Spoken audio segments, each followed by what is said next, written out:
and welcome to On the Spectrum. I'm Larry Walters, and I'll be your host today. Today we welcome Robert Rodriguez, Public Affairs Specialist for the Social Security Administration in New Britain, Connecticut. We think you're going to enjoy this program because it's particularly helpful for those on the spectrum, and Rob is a real expert in the benefits that are available and how to apply for them. So Rob, welcome to the program. We're glad you're here, and thanks for joining us. Thank you, Larry. It's my pleasure, and I definitely appreciate the opportunity. So to get started, tell us about the Social Security Administration. What is it, and what does it do? Social Security is the largest social insurance program in the country. It's been around for it's going to be close to 80 years. And basically, we're a program where we assist individuals who may want to retire, individuals who become disabled, people who become widowed or survivor benefits. We also have what's called the Medicare program, and we also have another program that's called Supplemental Security Income, which is basically known as the SSI program. Mm-hmm. How old is the administration? How long has it been around? And tell us some about the programs. Well, it began in August of 1935 under the leadership of FDR, Franklin Delano Roosevelt. And in the month of August of this year, Larry, the important thing is that the program is going to turn 80 years old. And I think down in Baltimore they are planning on having kind of like an anniversary type of thing, because it is a major milestone. And the program has been around for a very long time. Give us some perspective. How many people are receiving benefits, and how many people, what kind of dollars are involved? Well, right now across the country there's around 60 million people that are receiving a benefit from Social Security.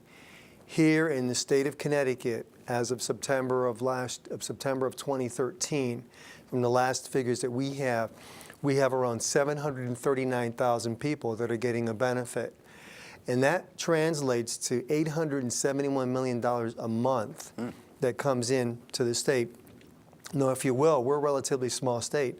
So you can picture some of the bigger states like Florida, Texas, and California, and Ohio. So you can just imagine what the impact is. So again, we've been around for a long time, and the monetary impact is huge. Wow, at 871,000, that's almost $10 billion a year. That's significant. Correct, and we do have a lot of money in the kitty. I think people have to understand it's basically it's a pay-as-you-go system. We have around 160 million people that are working. There's a dedicated payroll tax that comes out of an individual's check, and that's basically what's helping out the system. So there's plenty of money right now in the kitty at this point in time. Tell us about your role and your work at the agency. Sure, I've been with the agency. It's going to be 30 years. I initially began my career as a claims representative. But for the last almost 15 years or so, I've been in the role of a public affairs specialist.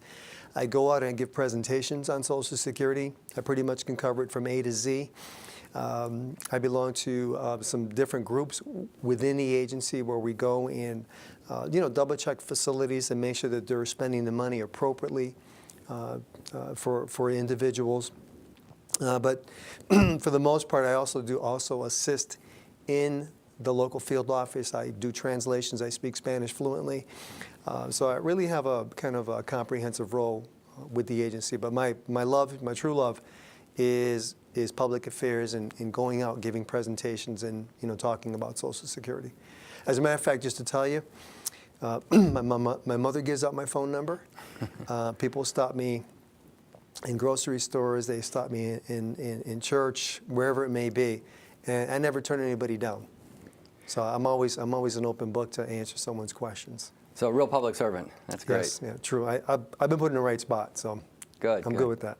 Well, tell us about the importance of the program. Why is this a relevant topic for people on the spectrum? How can the agency help them? Well, for those people who are on the spectrum, and when it comes to the issue of autism, you're kind of looking at one of the benefits that we offer, which is disability benefits. We also offer what's called SSI, or Supplemental Security Income, which is also another disability benefit. And I think it's important that if you have an individual who falls on the spectrum and there's an issue with him or her not being able to be gainfully employed, that they can come knocking at our door to get more information about, how can you qualify? And what would happen is you would end up being able to get a monthly benefit from Social Security if you meet all of the requirements. And it's on a case-by-case basis. people will qualify under different circumstances. But the medical evidence has to be there that kind of proves that. And, not only do we offer those benefits for disability benefits, but at the same time, earlier I talked about we have a retirement program, we have a disability program, we have the Medicare program and the survivor benefits. In the case that a parent either retires, a parent becomes disabled and gets benefits from us, or a parent passes away, one of the additional categories that we have is we have what's called a disabled adult child. And in order to qualify under a parent's record, a person has to have a disability that began before age 22, and the person cannot be married. So that's one of the qualifiers, and I think a lot of people on the outside may not understand that. And one of my caveats is I tell a person, you know what, don't listen to Cousin Eddie or Uncle Joe. Your best bet is to come right to the agency, knock on our door, and get the information, and we can tell you right there in black and white. What's the best way to learn about it? I assume the agency has a website? We do have a website, and our website is www.socialsecurity.gov. And it's very transparent. It pretty much, anything we're going to talk about today, Larry, we're only basically hitting the tip of the iceberg. The website's got everything from A to Z. So, I would encourage those people who are families that are watching this show, visit the website. You can get a lot of information. If you educate yourself more about it, you're going to get a better understanding of how it works. Additionally, a person can contact the local field office. And by contacting the local field office, we have somebody who would, talk to you. We also have our toll-free number as well. Are there a number of field offices in Connecticut if a person likes to have the face-to-face interaction? Yes, in Connecticut we have 15 field offices. We're part of the 6 New England states, if you will, the Boston region. And all of our staff, claims reps and service reps, are trained to answer your questions. A lot of the workers have got plenty of technical experience. There's great staff that can answer your questions, and we can take a look at what your situation is. So when somebody contacts us and says, well, I'm interested in finding out what's the possibility of my son or daughter, obtaining a benefit from Social Security, and we'll work with the person and, take the claim and, explain what the program is. Now, is there a certain office that one should go to as opposed to another office, or doesn't it matter? Technically, you should visit the office that belongs to wherever you live. And one of the ways in which you can find out which is the correct field office for you is if you call the toll-free number and you give them the zip code, they'll be able to find which is the correct one. Also, you can visit us on the website and go into a specific link that says Contact Us, and it will say, which is the field office, and you punch in your zip code, and it's going to tell you this is the office that you should contact. Now, as far as applying for the benefits, does it matter if the person starts out on the website or goes to the office? Is one easier or better than another medium? Well, I'll give everybody a tip, okay? One of the biggest pushes that we have is to do things online.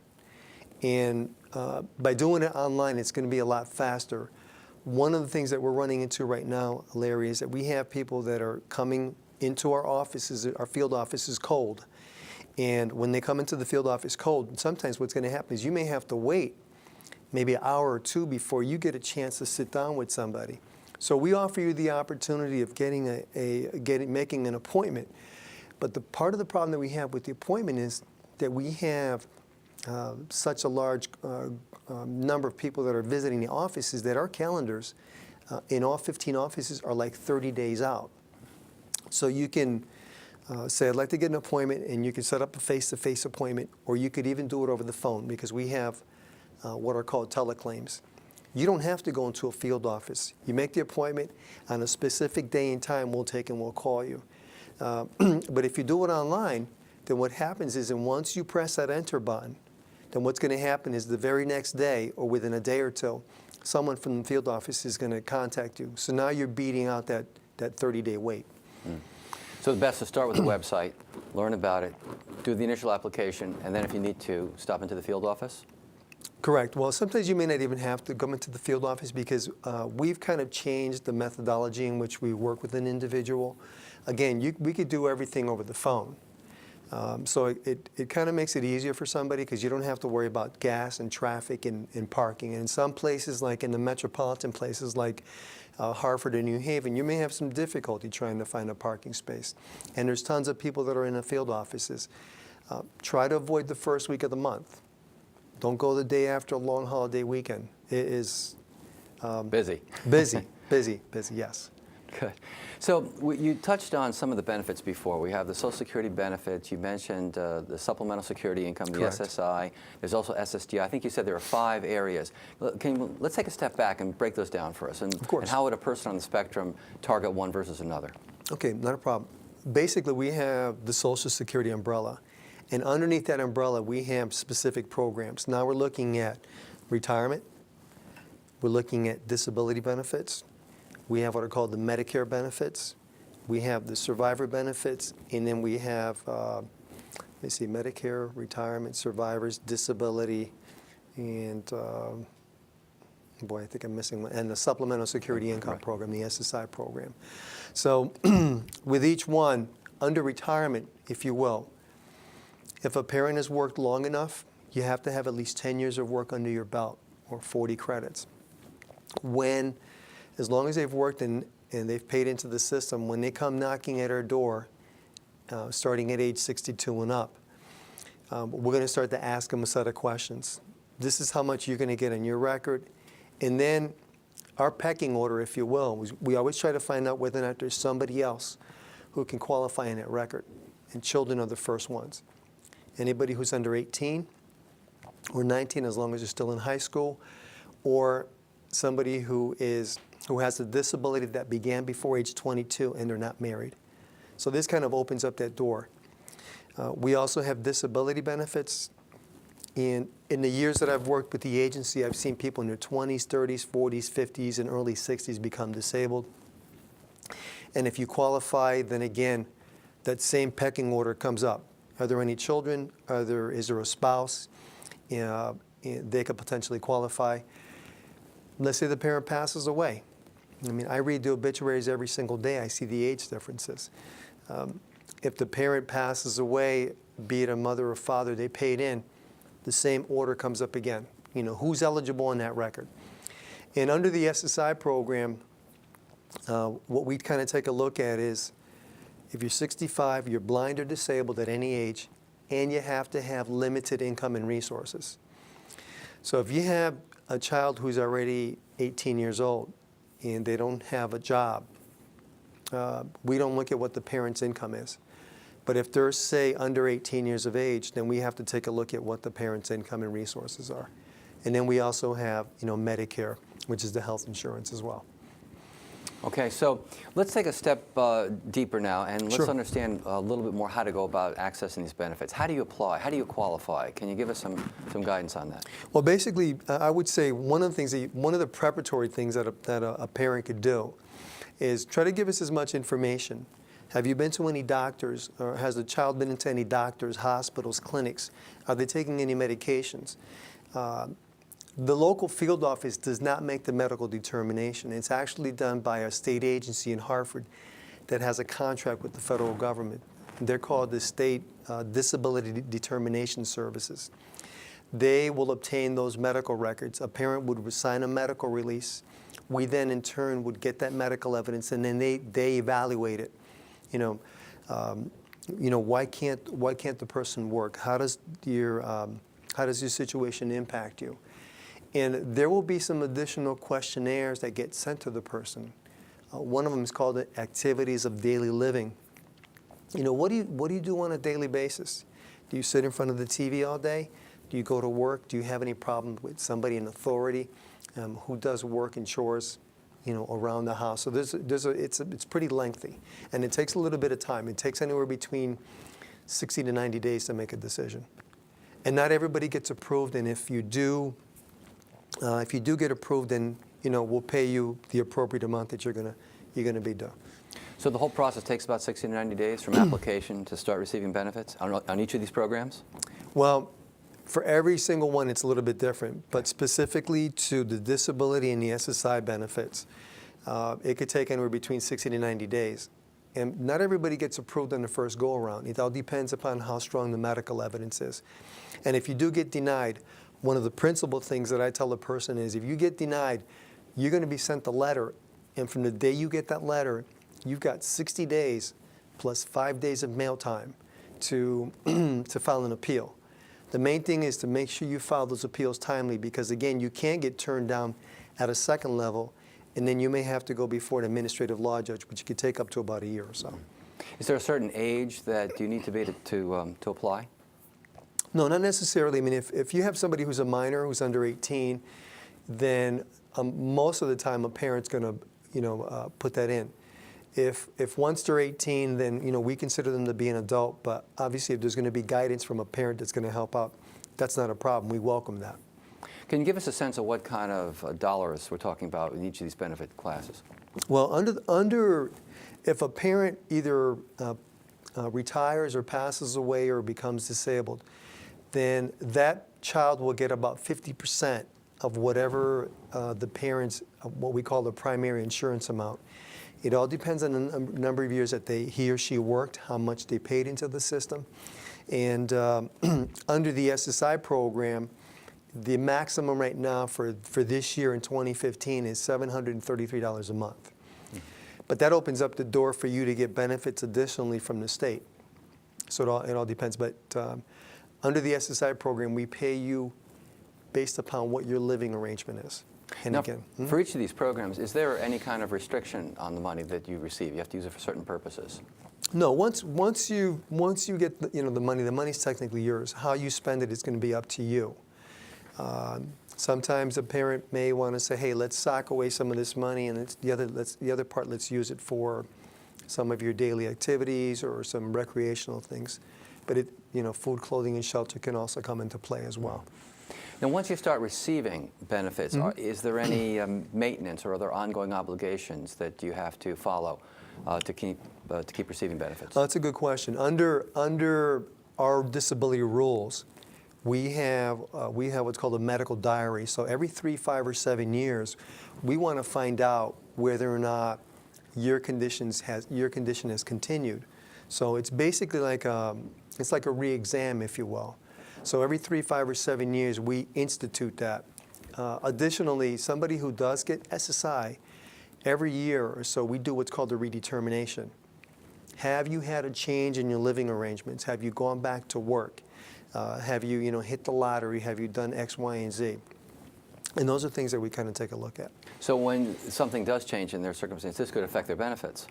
Potentially, yes. If you get married, if you begin to work, if you come into, say, an inheritance, those are factors because under the SSI program is a needs-based program. So any sort of income that comes from the outside could impact that. So let's talk about work for a second, because that is an area that a number of people on the spectrum would want to know about. Can Sure. they work and still receive benefits? And if so, how does that apply? Yes, they can. That's another myth that's out there that because you're receiving a benefit from us, that we're going to automatically cut you off. And that's not true. We have under both programs, under disability and under the SSI program, we have what are called work incentives. And under the SSI program, which is probably the more common one, if you go to work, then what happens is the wages that you earn in 1 month will impact your check 2 months down the line. But the principal thing is you have to notify us and say, "Hey, I started working at such and such a place. This is how much I'm earning per hour and how much I'm getting paid every week." Because we then have to put an estimate into the computer. And what's going to happen, Larry, is that's going to cause payment amounts to go up or down. Now, are there any income limits that would cause them to either lose their benefits or have them decrease? How does that work? Well, in some cases, a person can earn up to even more than $500 a month, but it's going to impact your check. It all depends upon what their circumstances are. I would always say to make sure that you, again, touch base with us and let us know, because sometimes the dollar amount could be even higher than that.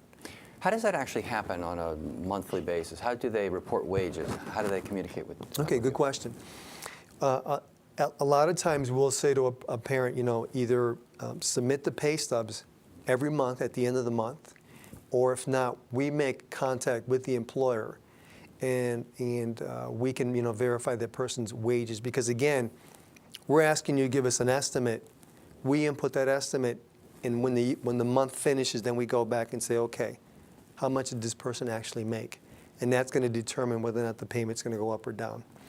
And just as a heads up, for a parent who is in that situation, you're going to end up getting a lot of letters that are going to say, well, you've been overpaid, you owe us some money back. It's all because of the wages. And that's going to be the main driver that's going to cause it to go up or down. Is there any limitation on the number of jobs they can have, or is it just based on the dollar of wages? It's based on the wage amount that they make. So they can get 5 jobs in a year, and we're okay with that. But the main thing is to make sure it gets reported to us. And that's reporting's on a monthly basis?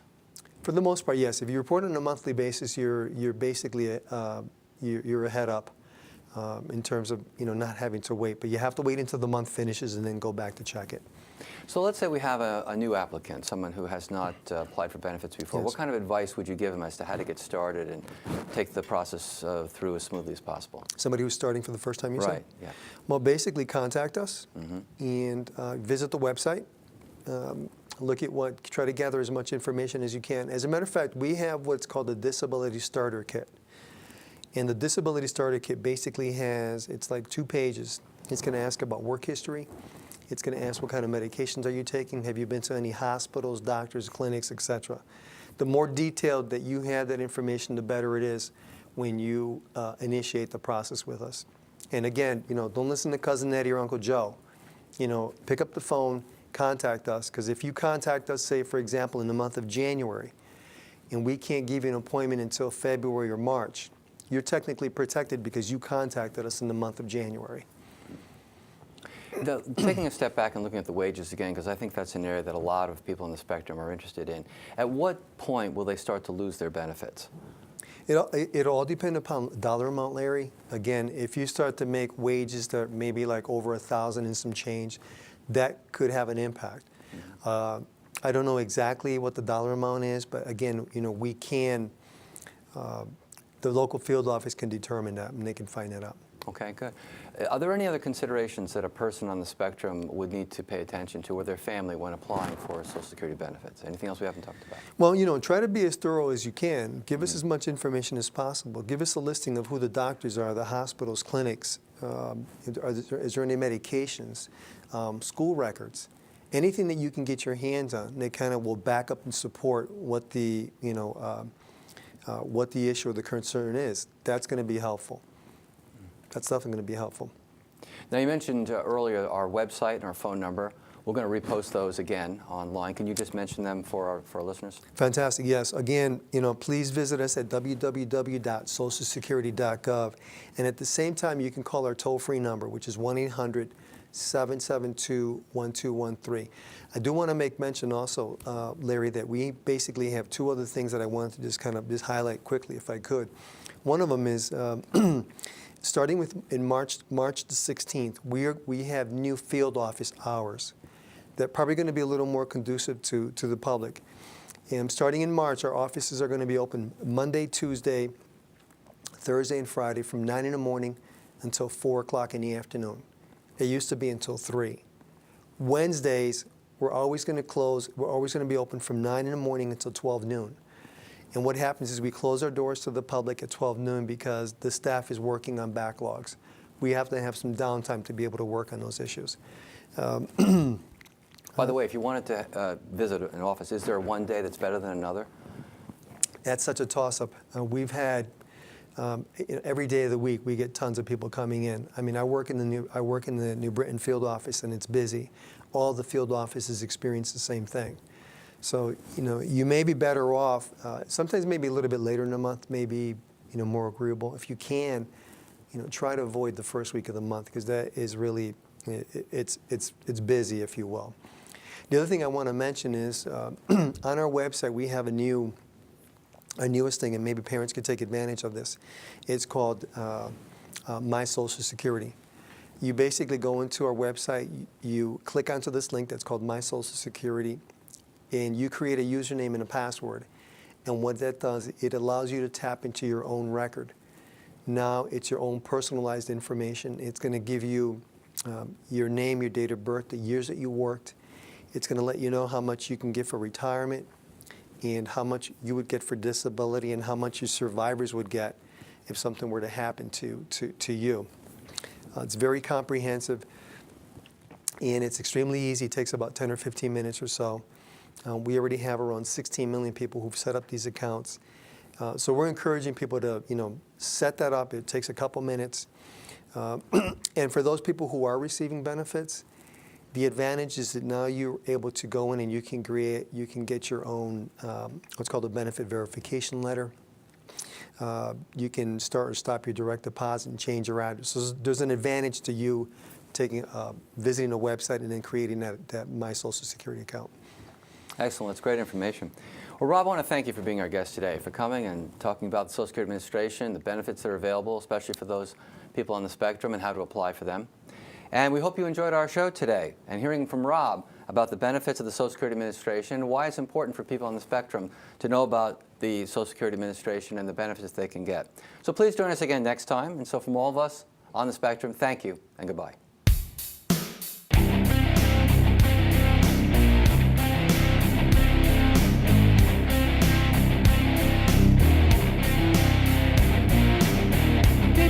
This morning on an early grave, I'm ready to say goodbye. Nothing left to say. Time to turn not to spend. All I wanted is I'm very